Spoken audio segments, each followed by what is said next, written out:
Chapitre 3, le verset 3, l'apôtre Paul dit ceci: « Car nous aussi, nous étions autrefois insensés, désobéissants, égarés, asservis à toute espèce de convoitise et de volupté, vivant dans la méchanceté et dans l'envie, dignes d'être haïs, et nous haïssons les uns les autres. Mais lorsque la bonté de Dieu, notre Sauveur, et son amour pour les hommes ont été manifestés, il nous a sauvés. » Amen.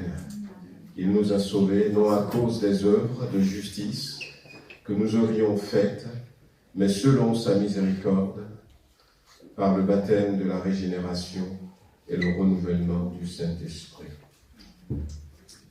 Et dans ces moments, c'est bien de se rappeler que sans Jésus-Christ, eh bien, nous ne serions pas là. Et surtout si on n'a pas encore fait ce pas à le faire, parce que sans lui, comme dira l'apôtre Paul, nous étions insensés, désobéissants, égarés, asservis à toute espèce de convoitise, de volupté. Nous étions sur ce chemin qui peut paraître des fois un chemin sans danger, mais qui a plein de dangers. Et surtout un chemin qui ne nous conduit pas à la vie, mais qui nous conduit à la mort éternelle. Alors ce matin, nous voulons remercier le Seigneur encore. Nous voulons lui dire: à qui d'autre irions-nous? Tu as les paroles de la vie pour l'éternité, comme nous l'avions chanté ce matin. Nous voulons lui dire que nous voulons nous prosterner devant lui. Pourquoi attendre encore? Nous voulons le faire maintenant. Nous voulons lui dire merci parce que c'est grâce à lui que nous sommes là ce matin. Amen. Voilà, je vais demander à ceux qui sont baptisés par immersion de se mettre debout. Le frère qui va passer pour partager la Sainte Seine. Seigneur notre Dieu, encore une fois, à qui d'autre irions-nous? Tu as les paroles de la vie pour l'éternité. Tu es celui-là qui nous a sauvés. Sans toi, certains parmi nous ne seront plus vivants sur cette terre en ce moment. Et tu as toujours été là avec nous depuis le jour où nous t'avons suivi. Merci Seigneur pour la croix. Merci pour le prix payé. Merci pour le pardon de nos péchés. Merci de nous avoir réconciliés avec ton Père. Béni sois-tu Seigneur. Louange et gloire à ton Seigneur. Bénis ces moments, bénis chacun d'entre nous. Amen. Amen. Oh Seigneur notre Dieu, nous t'adorons, nous te bénissons. Alléluia, alléluia. Gloire à notre Seigneur. Gloire à Jésus. Alléluia, alléluia. Amen, alléluia.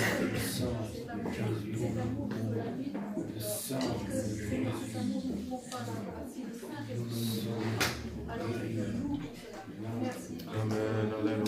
Le sang de Jésus. Amen, alléluia. Le sang de Jésus. Nous te bénissons. Sois élevé, Seigneur. De terminer ce temps par un moment de prière pour nos bien-aimés qui ont des besoins spécifiques. Nous voulons penser à notre frère Maurice qui a subi à nouveau une opération ce vendredi. Ça s'est bien passé.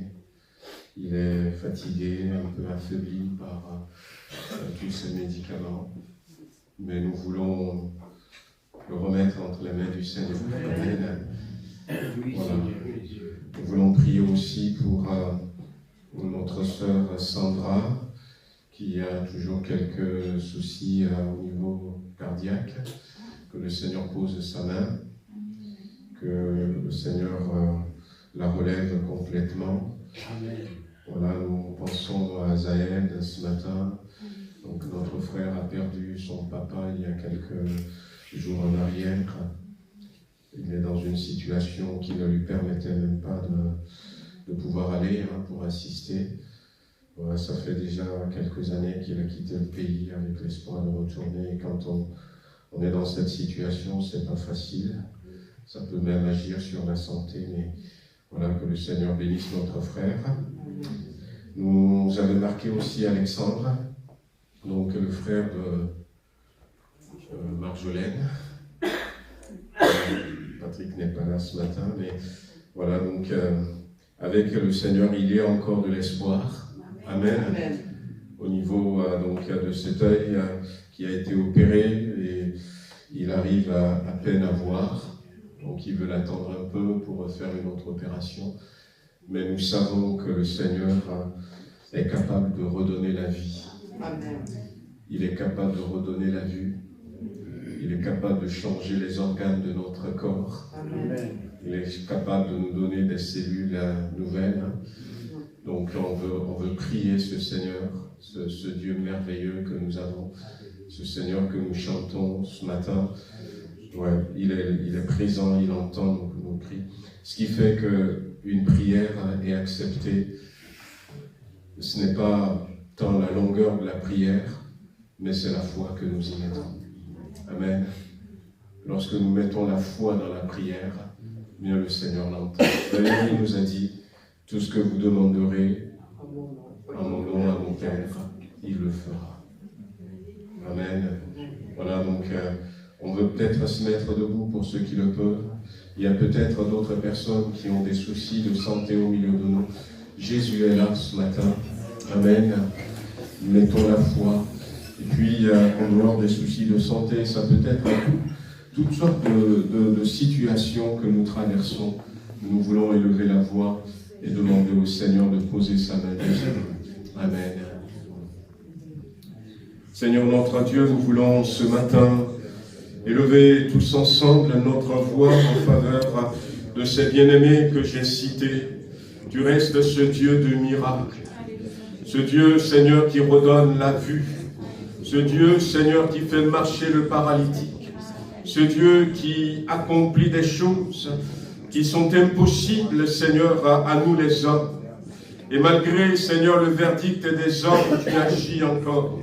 Tu es celui qui est capable de rentrer dans cette salle d'hôpital où se trouve notre frère Momo en ce moment et de poser ta main sur lui, Seigneur, pour le restaurer, le relever. Tu es capable, Seigneur, d'aller visiter notre sœur Sandra, Seigneur, de poser tes mains, Seigneur, sur elle aussi, de lui donner, Seigneur, un cœur tout neuf. Tu es capable de redonner la vue, Seigneur, à Alexandre, Seigneur, de bénir notre frère Zaed, Seigneur, dans cette situation compliquée qu'il traverse. Seigneur, notre Dieu, ce matin, nous savons que tu es capable de le faire, parce que tu l'as fait, parce que tu nous as dit de te demander, et nous te demandons de le faire encore, afin que ton nom soit glorifié, afin, Seigneur, que le monde voit, et que le monde réalise que notre Dieu est encore vivant, que notre Seigneur est encore agissant. Seigneur, étends tes mains ce matin, tu nous vois rassemblés en ce lieu, tu vois le cœur de chacun d'entre nous, tu vois les besoins qui sont là. Seigneur, passe au milieu de nous ce matin, viens briser des chaînes, viens déraciner, Seigneur, des soucis, viens transformer des vies dans le nom puissant de Jésus-Christ. Merci, Seigneur. Louange et gloire à toi, au nom de Jésus-Christ. Amen. Amen. Gloire à Dieu. Que le nom du Seigneur soit béni, que son nom soit magnifié. Alors, peut-être avant de prendre les annonces, on va peut-être partager quelques pensées. Nous allons commencer donc aujourd'hui cette semaine de prière, de jeûne et prière. Et nous voulons passer du temps encore dans la présence de Dieu. Et le terme que j'avais choisi, c'est « Je ferai régner sur toi la paix ». Nous voulons que le Seigneur nous visite dans ces moments et que le Seigneur nous donne la paix. Il le dira, je vous donne ma paix. Je ne vous donne pas comme le monde vous donne, mais je vous donne ma paix. Et la Bible nous parle de la paix de Dieu qui surpasse toute intelligence. Lorsque nous regardons dans les temps que nous vivons, nous sommes dans ces moments de célébration de la naissance de Jésus-Christ. Et ça a été cité tout à l'heure, ça a été dans ce chant, car Dieu a tant aimé le monde, c'est l'évangile de Jean au chapitre 3, le verset 16. Dieu a tant aimé le monde qu'il a donné son Fils unique, afin que quiconque croit ne périsse pas, mais qu'il ait la vie éternelle. Et c'est vrai que quand quelqu'un, la Bible nous dit que Dieu nous a tellement aimés, il l'a aimé plus qu'on ne peut aimer un homme, et il nous a fait un cadeau. Et ce cadeau, c'est Jésus. Alors, apprenons à connaître Jésus, parce que c'est le cadeau du Père. Voyez, quand peut-être quelqu'un nous dira, écoutez, je vous aime tellement que je vous donne une belle maison, peut-être ça va nous parler. Je vous aime tellement que je vous donne, je ne sais pas, de l'or, du diamant, peut-être que ça va nous parler.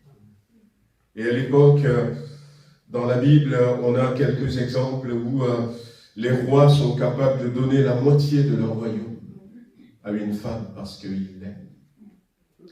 Et le cadeau de Dieu dépasse tout ça. Mais si nous ne connaissons pas Jésus, nous ne pourrons pas apprécier le cadeau. La Bible va dire que son nom c'est Yeshua. Et ce cadeau, le Yé du Yeshua, ça veut dire Dieu. C'est Dieu lui-même. Et si on découpe ce mot juste en deux, Yeshua, en hébreu, Yé, donc c'est le nom de l'Éternel. Et puis, Shua, c'est le mot qui veut dire secours, délivrance, salut, victoire, triomphe, aide, assistance, sauvetage, affranchissement, bonheur, être heureux. C'est le cadeau que Dieu nous a fait. Il nous a tellement aimés. Nous avons besoin de victoire, Jésus est là. Nous avons besoin de triompher d'une situation, Jésus est là. Nous avons besoin d'aide, d'assistance, Jésus est là. Nous avons besoin de secours, Jésus est là. Nous avons besoin peut-être de délivrance, Jésus est là. C'est le cadeau de Dieu. Jésus, c'est le cadeau de Dieu. Et c'est pour ça que nous avons besoin de la foi. De la foi. Avec Christ, tout est possible. Tout est possible. Il y avait dans la Bible cette femme qui avait été surprise en flagrant délit d'adultère. Et la Bible dit que cette femme, elle était digne de mourir. Elle avait commis un péché. Et selon la loi, il faut la tuer à coups de pierre. C'était quelque chose à l'époque. Mais ils l'ont attrapée et puis ils l'ont amenée vers Jésus. Et ils lui ont dit à Jésus, voici ce que la loi nous autorise à faire. Et toi, qu'est-ce que tu dis? Eh bien, Jésus a apporté le salut à cette femme. Elle avait besoin d'être sauvée. Elle avait besoin d'être délivrée de toutes ces personnes. Mais elle avait besoin d'être délivrée peut-être de ce péché. On ne connaît pas les circonstances. Elle était venue à la bonne personne. elle pouvait repartir libre. Il y avait une autre femme. La Bible dit que cette femme, elle n'était pas juive. Elle était étrangère, syro-phénicienne. Et alors que Jésus était de passage, là où elle habite, elle a commencé à crier derrière Jésus, « Jésus, fils de David, aie pitié de moi. Ma fille est cruellement tourmentée par le démon. » Et bref, cette femme va partir aussi avec la délivrance de sa fille, qui n'était même pas présente à côté d'elle. Pourquoi? Parce que Dieu a fait un cadeau. Dieu a fait un cadeau. Et ce cadeau, c'est pour tout le monde. Dieu a tant aimé le monde. Ce n'est pas pour les Juifs seulement.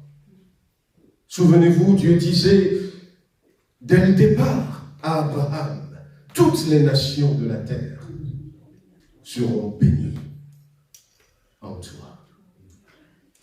Toutes les nations. Et c'est pour ça que nous sommes là ce matin. Parce que Dieu a fait ce cadeau. Vous dire que, à travers Jésus, le secours est possible. La délivrance est possible. Le salut est possible. La guérison est possible. La victoire, même sur les démons, est possible. Nous l'avions entendu dimanche dernier. Le pasteur Bruno disait que Jésus était le seul qui était ressuscité. La mort n'a jamais rien vu de pareil. Non seulement il ressuscitait les morts, mais lui-même il était revenu. En Jésus, nous avons tout pour être heureux. Choua veut dire bonheur ou être heureux. Et c'est tout ce que Dieu nous donne. Le salut nous parle de la réconciliation avec Dieu. Et tout ça, c'est cadeau. On n'a rien à payer. C'est pour ça, frères et sœurs, si vous êtes là ce matin et que vous n'avez pas encore accepté Jésus-Christ comme votre Sauveur et votre Seigneur, faites-le. C'est le cadeau de Dieu. Dieu connaît très bien nous les hommes. Il a vu notre déchéance. Il a vu la chute de l'homme.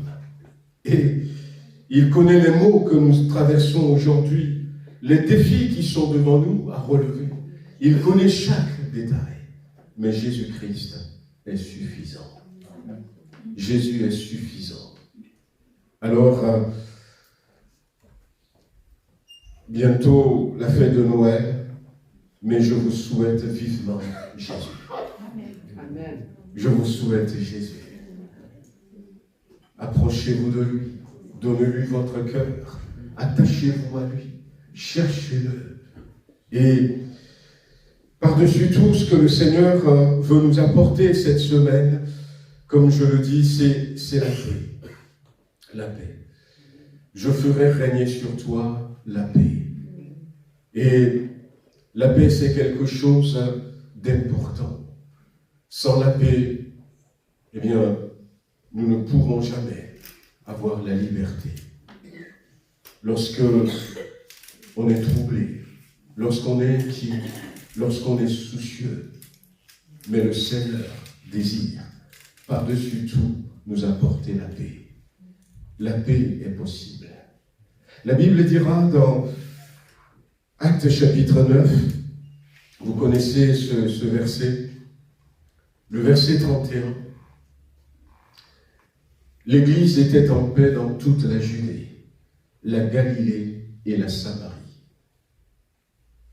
Elle s'édifia et marchait dans la crainte du Seigneur, et elle grandissait par l'assistance du Saint-Esprit. On est dans Actes chapitre 9. L'Église était née il n'y avait pas longtemps. Et quand l'Église était née, l'Église, ce n'est pas des locaux, c'est nous, l'Église. C'est chacun de ceux qui ont accepté Jésus, qui se retrouvaient dans des maisons et dans divers lieux. Ce sont des gens qui ont pris cet engagement à passer par les eaux de baptême et puis à suivre l'enseignement des apôtres. Et la Bible nous dit que quand l'Église était née, tout n'était pas facile. Si on retourne un peu en arrière, on se rend compte qu'il y avait beaucoup d'opposition de la part des responsables religieux. Les responsables religieux ne voulaient pas du tout que les disciples et les apôtres parlent de Jésus. Et derrière leur opposition se trouve bien entendu le diable, qui ne veut pas que nous ayons ces belles choses que j'ai citées tout à l'heure. Le diable qui veut nous pousser à refuser le cadeau de Dieu pour nous. Alors il va y avoir de l'opposition, mais il va y avoir aussi des moqueries. Il va y avoir des arrestations, des emprisonnements. Et l'Église va rester debout. On va les battre, on va les fouetter, mais l'Église, ses chrétiens, ses disciples, ses frères et sœurs vont rester debout. Et puis, ça va continuer. L'Église a été touchée à un moment donné. Le mensonge était rentré dans l'Église, Ananias et Saphira. Puis à un moment donné, il va y avoir des murmures dans l'Église, des critiques dans l'Église. Actes chapitre 6. Les disciples vont chercher à résoudre le problème pour éviter qu'il y ait des critiques. Et puis il va y avoir la persécution qui va continuer et qui va s'accélérer jusqu'au point où Étienne sera le premier martyr. Il a été tué comme cette femme dont j'ai parlé premièrement, à coups de pierre. Il a été lapidé jusqu'à la mort. Et ce jour-là, la Bible dira que la persécution a touché toute l'Église. Et les chrétiens, les gens rentraient dans les maisons où les chrétiens se rassemblaient. Et les gens attaquaient les chrétiens. On ne nous donne plus d'autres détails.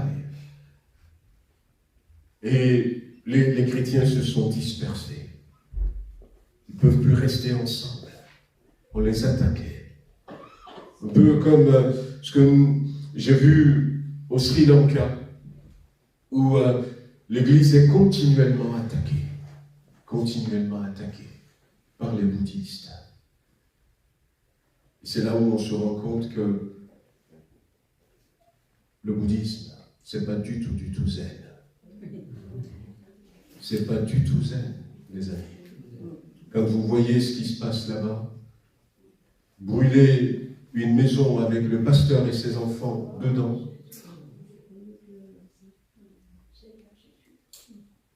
on brûle les vélos, les motos. Un pasteur, comme je disais dans la vidéo, a été obligé de déménager 13 fois en une année. En une année. On lui a coupé l'eau à un autre pasteur et l'électricité. Et quand on remettait, il le coupait pendant 3 ans. On a sillonné le Sri Lanka, le nord, le sud, l'est et l'ouest, le centre. L'Église était attaquée. L'Église était attaquée. Et la Bible dit qu'ils étaient dispersés. Et parmi ceux qui persécutaient, il y en avait un que la Bible a marqué parce que lui, sa vie va changer. C'était Saul de Tarse, qui va poursuivre les chrétiens là où ils sont partis. Mais dans tout ça, Actes chapitre 9, verset 31, l'Église était en paix. Waouh! L'Église était en paix. Ça ne va pas s'arrêter là, puisque quelques versets plus tard, il va y avoir l'assassinat ou le meurtre de Jacques, frère de Jean, l'emprisonnement de Pierre. Et même plus tard, quand Saul de Tarse va rencontrer Jésus, et lui-même ne sera pas épargné. Mais l'Église était en paix. Jésus, c'est le cadeau de Dieu qui nous donne la paix. Nous pouvons avoir la paix. Nous pouvons avoir la paix, frères et sœurs. Il sait faire. La Bible dit, j'avais cité ce verset ce matin, on l'appellera admirable, conseiller, prince de paix. Prince de paix. Et Dieu lui-même, c'est le Dieu de paix. L'apôtre Paul n'hésitera pas à plusieurs reprises à dire que le Dieu de paix vous bénisse. Le Dieu de paix vous sanctifiera lui-même, dira-t-il aux Thessaloniciens. Nous avons un Dieu de paix, nous avons un prince de paix, et la volonté du Seigneur, c'est que vraiment, nous puissions avoir la paix. J'ai envie de dire ce matin à quelqu'un, eh bien, s'il n'y a pas la paix dans ton foyer, si tu n'as pas la paix dans ton cœur, si tu n'as pas la paix dans ta santé, tu n'as pas la paix dans ta famille, c'est possible. C'est possible. Jésus est capable de le faire. Amen. Il est vraiment capable de le faire. Et il a des moyens qui nous surprennent. Il a des moyens qui nous surprennent pour apporter la paix. Dans ce verset de Actes chapitre 9, verset 31, eh bien, il y a, quand la Bible dit l'Église était en paix, ça voudrait dire que les hommes, les femmes, les frères et les sœurs, les disciples du Seigneur qui étaient là, étaient en paix. Et nous voulons prier pour la paix. La paix. La paix qui garantit l'unité. Il y a des hommes, des femmes qui étaient en paix. Il y a des personnes qui désiraient marcher, continuer dans la paix. Et puis, je pense qu'il y a aussi cette mentalité de travailler à garder la paix. C'est pour ça que dans Acte 6, les apôtres vont choisir des hommes pour s'occuper de ceux qui causaient des critiques et des murmures. On va dire, choisissez parmi vous 7 hommes et nous allons continuer la prière, l'enseignement. Ils travaillaient à la paix et ils cherchaient à tout prix à maintenir la paix. Et le Seigneur est capable de nous donner cette capacité. Amen. C'est lui qui va le faire. Nous avons un Dieu de paix et nous avons un prince de paix. La Bible dira, vous connaissez ce verset, on l'avait cité la dernière fois, heureux ceux qui procurent la paix. Heureux ceux qui procurent la paix, ceux qui travaillent pour la paix, ceux qui cherchent à maintenir la paix, parce qu'ils seront appelés fils de Dieu. Fils de Dieu. Si nous voulons être fils de Dieu, eh bien il nous faut que Jésus nous donne cette paix, que nous soyons des personnes de paix. Le Seigneur est capable de le faire.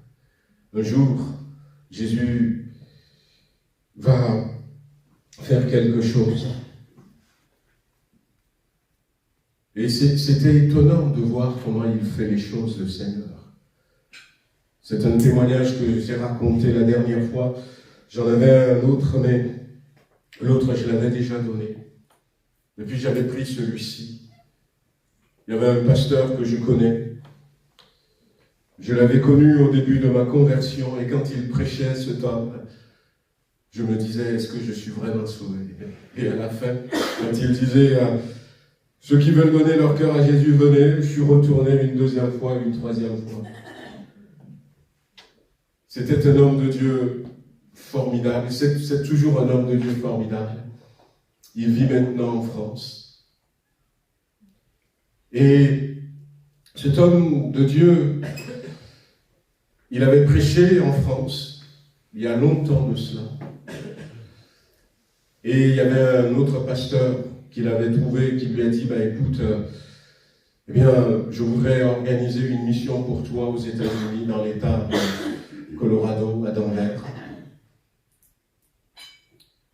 Ce serait bien si tu pourrais venir, ça, on va bénir les gens là-bas. Le pasteur a dit, j'ai pas des moyens financiers. Débrouille-toi pour pouvoir acheter le billet aller. Et puis là-bas, on va nous faire des offrandes.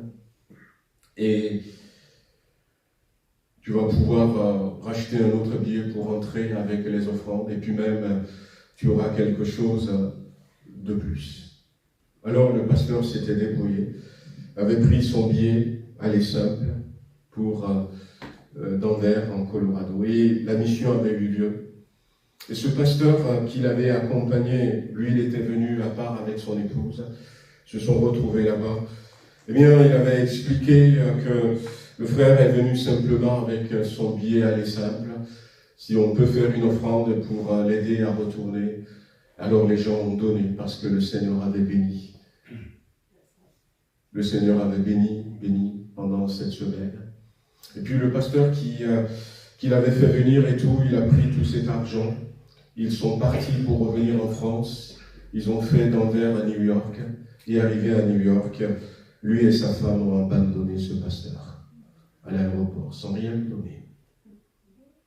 Ils l'ont abandonné. Et il les voyait partir, et ils sont partis. C'était à un moment donné où il parlait pas anglais, ce pasteur. Les États-Unis, à ce moment-là, c'est pas ce que c'est maintenant. Et il n'avait rien, il ne savait pas quoi faire. Ça ne veut même pas dire « je veux aller aux toilettes ».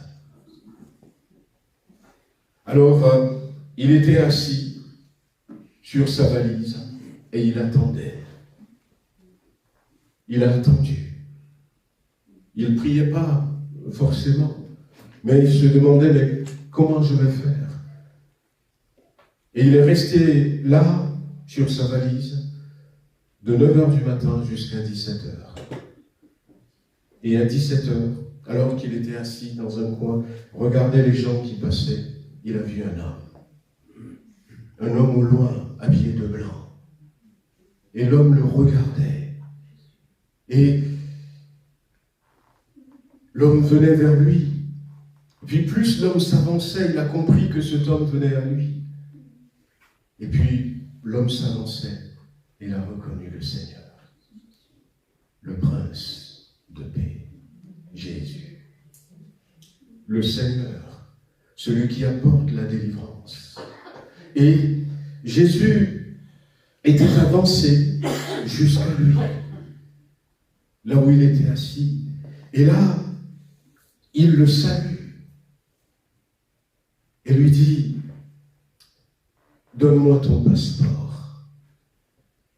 Et quand il a salué, il lui a parlé en anglais. Et tout à coup, il a tout compris. Et il a répondu en anglais. Le Seigneur lui dit « Comment tu vas, mon enfant ?» Il dit « Je ne sais pas comment faire. Je suis abandonné là, en anglais. Donne-moi ton passeport. Attends-moi. » Et il est parti. Il a acheté un billet d'avion qui passe par Bruxelles. Il a pris un visa pour Bruxelles. Ça fait quelques minutes après, il était là, et puis il était revenu. Il lui a dit, voici ton passeport, voici ton billet, tu vas passer par les États-Unis, et tu vas passer par Bruxelles. Et voici aussi le visa pour Bruxelles. Et bien, je vais te montrer par où passer. Et il a guidé jusqu'à la queue pour l'enregistrement. Et puis il était parti. Et quand il partait, il était tellement rempli de sa présence. Et il le regardait, il faisait comme ça. Et lui, il fait comme ça. puis il est parti. Ce qui est extraordinaire dans cette histoire, c'est que, voyez-vous, le Seigneur, quand il était venu vers cet homme, c'est pour ça que je raconte ça, il a des moyens. Il n'a pas dit à ce pasteur rien de négatif sur le couple pastoral qu'il a abandonné. Il n'a même pas dit c'est pas bien ce qu'ils ont fait. Nous, on aurait dit c'est pas normal. Un chrétien ne doit pas agir comme ça. Un pasteur ne doit pas agir comme ça. Et on va utiliser même des mots. Pour moi, c'est pas un pasteur. Jésus n'a rien dit. Il a aidé. Mais, et là où c'est fort, on voit comment agit le prince de paix. C'est que l'expérience qu'il avait vécue, c'était très désagréable. Mais le fait que ce soit lui-même qui est venu, et cet homme peut décrire son visage, son regard, il a entendu sa voix, eh bien, ça l'a tellement boosté que quand il était arrivé en France, il est parti voir ce couple pastoral pour quasiment les embrasser. Pourquoi? Eh bien, parce que vous ne m'auriez pas laissé, je n'aurais pas vécu cette belle expérience. Et là où il devait y avoir de la colère, de la haine, de la dispute, eh bien, il n'y avait rien. Et cet homme et sa femme, ce pasteur et sa femme, n'avaient pas d'autre choix, après avoir vu, écouté, que de se mettre à genoux eux-mêmes et de dire « Pardon, Seigneur, nous avons très mal fait.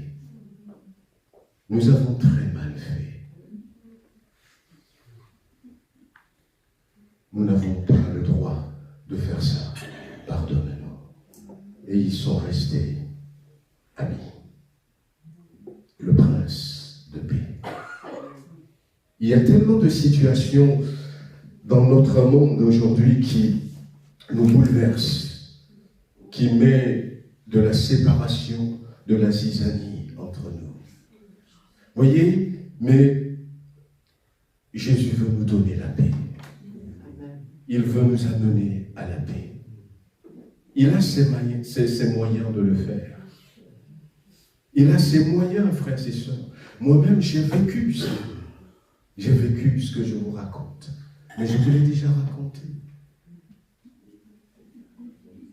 Et je connais d'autres où le Seigneur, quand il intervient, une école biblique qui était sur le point de fermer, parce que, eh bien, il y a eu des choses. Et puis à un moment donné, le prince de pain était venu. Et l'école biblique est là encore aujourd'hui. Et la dernière fois, quand j'étais en Espagne, j'ai vu un pasteur et sa femme venus de la Côte d'Ivoire. Un pasteur qui est plus âgé que moi, venu de la Côte d'Ivoire, passer par cette école biblique. Et qui me disait, moi c'est un pays où on parle espagnol, et puis j'accrochais un peu ceux qui parlent français pour discuter avec eux, comme on avait nos badges et tout. Et il me disait, mon premier formateur, celui qui m'a formé quand je suis sorti de l'école biblique, cette école biblique, c'est le pasteur Jackie Alépian. Je dis, wow, notre retraité Jackie Alépian. Et c'est beau de voir ce que le Seigneur peut faire. Il n'aurait pas intervenu comme il était intervenu. Il n'y aurait pas ce témoignage. Voyez, nous avons besoin de lui. La Bible dit, je vous cite ce verset, où dans 2 Corinthiens, chapitre 12, verset 20, l'apôtre Paul va dire ceci, « J'ai peur qu'à mon arrivée, je ne vous trouve pas tel que je voudrais. Et à cause des situations difficiles qu'il y a dans cette Église. Mais quand on regarde dans les 2 livres de Corinthiens, c'est clair que l'apôtre Paul, je ne sais pas comment est-ce qu'il avait fait, mais le Seigneur, au travers de lui, va leur montrer aux Corinthiens, malgré tous les problèmes qu'ils ont, que c'est la réponse, c'est Jésus, c'est Dieu. Il a écrit, vous savez, avant, il ne lisait pas. Avant, ils n'avaient pas la Bible en papier. Et donc, ces lettres que l'apôtre Paul a écrites, qui sont là, on va lire ça à l'Assemblée. Prenez le temps de lire 1 Corinthiens, 2 Corinthiens. Mais l'apôtre Paul, il a fait en sorte que quand ils lisent, comme quelqu'un qui prie chez nous ici, des fois on prie comme ça, le mot qui va revenir très très souvent, Jésus, Jésus, Jésus, Jésus, Jésus. Une phrase, Jésus, Jésus. Une phrase, Jésus, Dieu, Jésus, Jésus, Jésus, Jésus, Jésus. Et en écoutant à haute voix, eh bien le mot qu'on peut retenir, c'est Jésus. Le prince de paix. Dans Colossiens chapitre 3, verset 15, on va s'arrêter peut-être là, et puis on va prier un temps. La Bible dit que la paix de Christ, à laquelle vous avez été appelés pour former un seul corps, règne dans vos cœurs. Que la paix règne dans vos cœurs. Et le verbe régner veut bien dire ce que ça veut dire. Et donc, que la paix règne dans nos cœurs. Et Jésus est capable. Dieu est capable. Jésus est capable, Dieu est capable, frères et sœurs.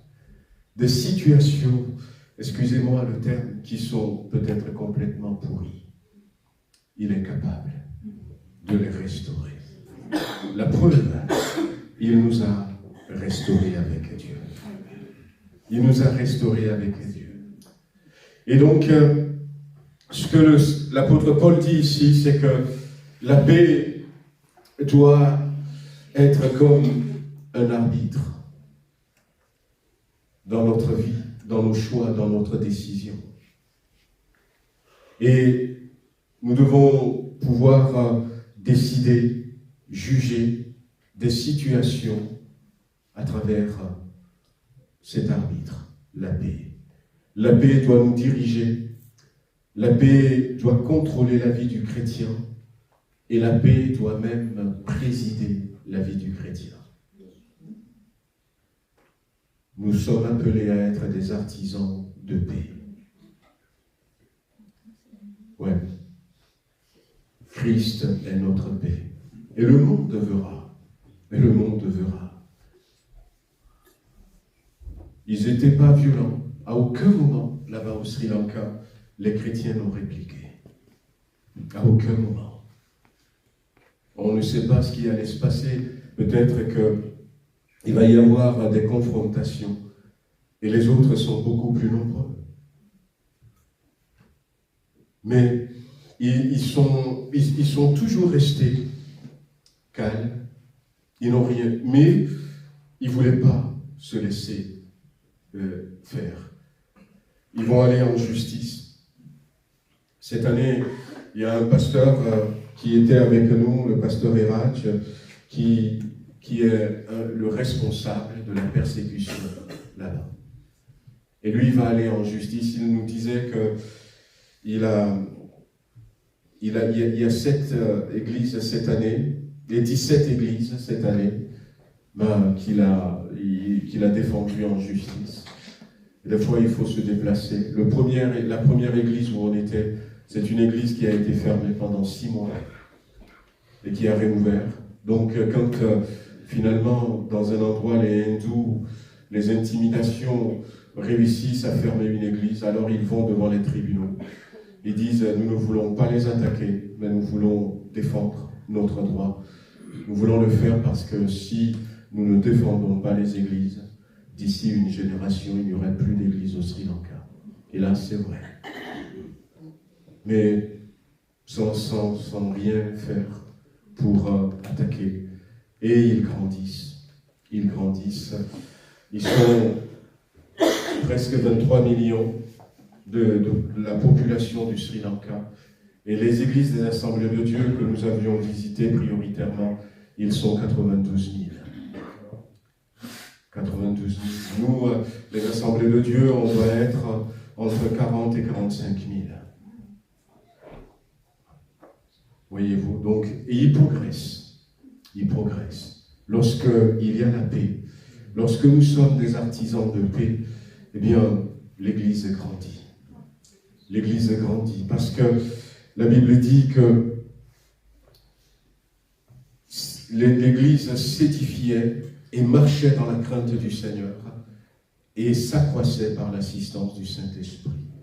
En disant s'édifiant et marchant, ça voudrait dire quand même que l'édification et la marche en avant est quelque part aussi conditionnée par l'atmosphère de paix. S'il n'y a pas la paix, eh bien, l'édification est bancale. S'il n'y a pas la paix, on a du mal à avancer. Pourquoi? Parce que ce qui nous vole la paix, ça ne nous permet pas d'avancer. Ça ne nous permet pas d'avancer. Et à ce moment-là, le Saint-Esprit est là. Le Saint-Esprit pose sa main et le Saint-Esprit travaille. Vous savez, la première image du Saint-Esprit dans l'Ancien Testament, c'est l'huile. Et la première image dans le Nouveau Testament, c'est la colombe. Ouais, qui symbolise aussi la paix. La paix. Le Dieu de paix, le Prince de paix, l'Esprit de paix sont à notre disposition. Et quelles que soient les situations que nous vivons, Jésus veut venir. Peut-être que nous ne le verrons pas, comme dans ce témoignage que j'ai rendu, mais il viendra. Il viendra, puisque la promesse est là. Voici votre Dieu viendra lui-même. Il viendra lui-même. C'est le cadeau que Dieu nous fait. Et ce cadeau, nous voulons le prendre ce matin. Amen. Amen. Nous voulons le prendre. On va avoir maintenant juste un moment de prière avant de passer aux annonces. On veut dire, Seigneur, je reçois ce cadeau. Je reçois ce cadeau. Ce pasteur, il disait, il ne priait pas. Il était perdu, il ne savait pas quoi faire. Mais le Prince de paix à qui tu appartiens, il te voit, il voit dans quelle situation tu es. Et ce matin, si tu lui dis, viens, je veux avoir la paix dans ma santé, il est capable de le faire. Amen. Je veux avoir la paix dans ma famille. Je veux avoir la paix avec Dieu. C'est peut-être là que quelqu'un a besoin. Je veux avoir la paix tout autour de moi. Il est capable de le faire. On baisse les têtes. Si certains veulent se mettre debout, n'hésitez pas. Et on veut prier ensemble. On veut dire, Seigneur, il est là. Il est là ce matin au milieu de nous. Il est là. Ayez la foi qu'il est là. Et quelle que soit la situation, demandez-lui. Demandez-lui. Allez. Seigneur, nous voulons t'apporter nos vies. L'Église était en paix. Combien sommes-nous, Seigneur, ce matin? Nous avons des situations qui nous ont volé la paix. Des situations qui ne nous permettent pas de dire « je suis en paix ». Que ce soit dans notre relation avec toi. La Bible dit que Pierre était troublé parce qu'il t'avait renié. Mais tu sais comment résoudre les choses pour que nous puissions retrouver la paix avec toi, avec Dieu. Tu sais comment nous conduire. Tu sais comment nous parler. Et là encore, Seigneur Jésus, aucune reproche à Pierre. Aucune reproche. Mais tu l'as amené à être cet apôtre extraordinaire qu'il a été après que le Saint-Esprit soit descendu. Seigneur, ce matin, nous voici devant toi. Nous voici devant toi, Jésus. Tu veux venir encore. Tu veux marcher. Tu vois ce que vit chacun d'entre nous. Tu vois ce que je vis. Tu vois ce que mon frère vit. Tu vois ce que ma sœur vit. Il y a des foyers qui ont besoin de paix. Il y a des santé qui ont besoin de paix. Il y a des familles qui ont besoin de paix, Seigneur. Il y a des frères, des sœurs qui ont besoin de retrouver la paix avec toi. Il y a des situations qui sont là. Nous voulons que notre Église soit une Église dont on pourra dire l'Église est en paix. Alors ce matin, Seigneur, nous voici devant toi. Touche chacun d'entre nous. Visite-nous, Seigneur. Non seulement ce matin, mais tout au long de cette semaine. Conduis-nous, Seigneur, comme tu sais si bien le faire. Conduis-nous, Seigneur, à la manière dont tu sais le faire, pour que, déjà à partir de maintenant, beaucoup au milieu de nous retrouvent la paix. Retrouve la paix, Seigneur. Retrouve la paix. Seigneur, pose ta main. Pose ta main, Seigneur. Que quelqu'un puisse t'appeler au secours. Tu es le secours de Dieu pour nous. Et tu es un cadeau. Que quelqu'un puisse t'appeler à la guérison. Tu es la guérison de Dieu pour nous. Et tu es un cadeau. Que quelqu'un t'appelle, Seigneur, à apaiser la tempête dans sa vie, dans son foyer. Et que tu interviennes. Parce que tu es celui qui apaise les tempêtes. Tu es tellement merveilleux. Tu es extraordinaire. Nous voulons te remercier, Père, pour ce cadeau merveilleux que tu nous as donné. Merci à toi. Béni sois-tu. Au nom de Jésus-Christ. Amen. On va passer aux annonces et aux offrandes. Et tout à l'heure, donc à la fin, on va rester, on va prier encore un peu. On va prier par rapport à certains points spécifiques, certains domaines de notre vie où on a besoin de voir le Seigneur. On aura un temps de prière et puis après, eh bien, on va continuer pour ceux qui le peuvent toute cette semaine. Je vais prendre les thèmes un à un. Je vais parler de l'ouvrier ou l'artisan de paix que le Seigneur veut que nous soyons. Je vais parler aussi de,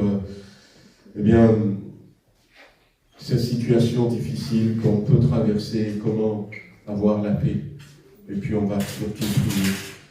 On veut se préparer. Vous savez que Jésus revient bientôt. Amen. Alors au niveau des annonces, donc bonne nouvelle.